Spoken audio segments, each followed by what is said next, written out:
അറിഞ്ഞിരുന്നെങ്കിൽ ഞാൻ ഇങ്ങോട്ട് വരില്ലായിരുന്നല്ലോ. വല്ല ഹോട്ടലിൽ നിന്ന് ഊണ് കഴിച്ചാൽ മതിയായിരുന്നു. താക്കോല് അവിടെ എവിടെയെങ്കിലും വെച്ച് കാണും. എന്നോട് പറയാത്തതാവും.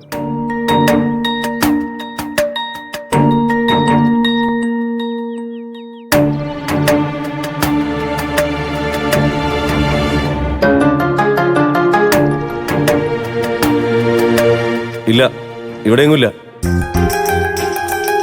അല്ലെങ്കിലും വീട്ടിലൊരാളുള്ളപ്പോ അയാളെ താക്കോലേൽപ്പിച്ച് പോകുന്നതല്ല അതിൻ്റെ ഒരു മര്യാദ.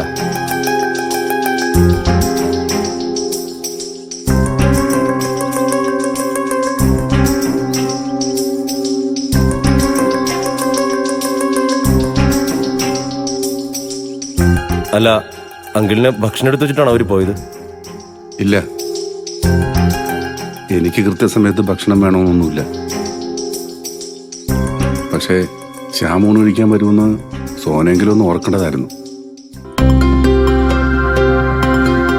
ആ, ചിലപ്പോൾ എന്തെങ്കിലും കാരണം കൊണ്ട് താമസിച്ചു പോയതാവും. മോൻ അവളെ ഒന്ന് വിളിച്ചു നോക്ക്. അത് വേണ്ട, കുറച്ച് സമയം വെയിറ്റ് ചെയ്യാം. ഇനി വരാൻ താമസിക്കുകയാണെങ്കിൽ അവൾക്ക് ഇങ്ങോട്ടും വിളിക്കാലോ. ഇതിലൊന്നും ഒരു മത്സരബുദ്ധി കാണിക്കേണ്ട ശ്യാം. മോളെ കൊണ്ട് പോയതല്ലേ. മോളെപ്പോഴും സോനയുടെ കൈ കാണും. അതുകൊണ്ട് വിളിക്കാൻ പറ്റതാണെങ്കിലോ. മോനൊന്ന് വിളിക്ക്.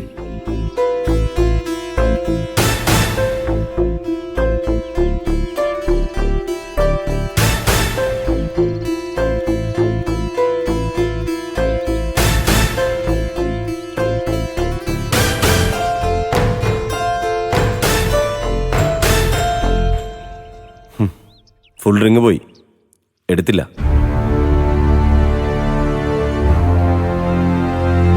കുറച്ച് നാളായിട്ട് ഇതാണ് അവളുടെ രീതി. അതാ ഞാൻ വിളിക്കാൻ മടിച്ചത്. അത് കുഴപ്പമില്ല ശ്യാമേ, സോന തിരിച്ചു വിളിക്കും.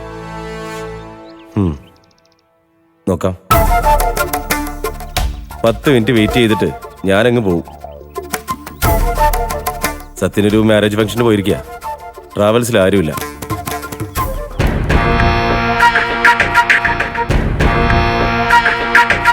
അല്ല, അങ്കിളിന് വിശക്കുന്നില്ലേ? എനിക്കിതൊക്കെ ശീല. മോനതൊന്നും കാര്യമാക്കണ്ട.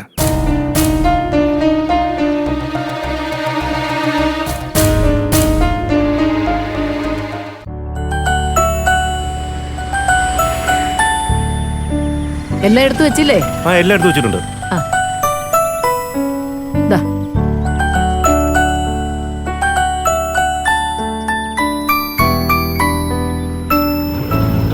ആ, ശരി. പോട്ടെ. ഭാനുമേ. ഭാനുമ കടയിൽ വന്നാണോ? ആ, കുറച്ച് സാധനങ്ങളൊക്കെ മേടിക്കാനുണ്ടായിരുന്നു മക്കളെ. അതിന് ഭാനുമ എന്തിനാ വന്നേ? അനുവിനോട് വിളിച്ചു പറഞ്ഞിരുന്നെങ്കിൽ അവൾ എന്നെ വിളിച്ചു പറയില്ലായിരുന്നോ? ഓ, അവള് കുട്ടികളോടൊപ്പം ഇരിക്കുക. ഞാൻ വല്ലതും വേണോന്ന് പറഞ്ഞാ അവള് തന്നെയായിരിക്കും ഇവിടെ ഒന്ന് മേടിക്കുന്നത്. അതുകൊണ്ടേ അവളോട് പറയാതെയാ ഞാൻ പോകുന്നത്.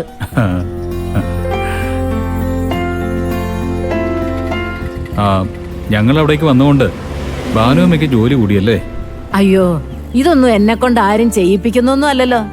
ഞാൻ സന്തോഷത്തോടെ ചെയ്യുന്നതല്ലേ. എനിക്ക് ഇതൊക്കെ വലിയ ഇഷ്ടമാ മോനെ. അല്ല, നീ എന്താ നടന്നു വന്നത്? വണ്ടി എവിടെ മക്കളെ? അല്ല, വരുന്ന വഴിക്ക് ആ ജംഗ്ഷന് വെച്ച് വണ്ടിയുടെ ടയർ പഞ്ചറായി. പഞ്ചർ ഒട്ടിക്കുന്ന ആ കട കയറിയപ്പോ ആ കടക്കാരൻ ഊണ് കഴിക്കാൻ പോയിരിക്കുക. പിന്നെ വണ്ടി അവിടെ വെച്ചിട്ട് ഞാൻ ഇങ്ങോട്ട് നടന്നു. തിരിച്ചു പോകുമ്പോ എടുത്താൽ മതിയല്ലോ.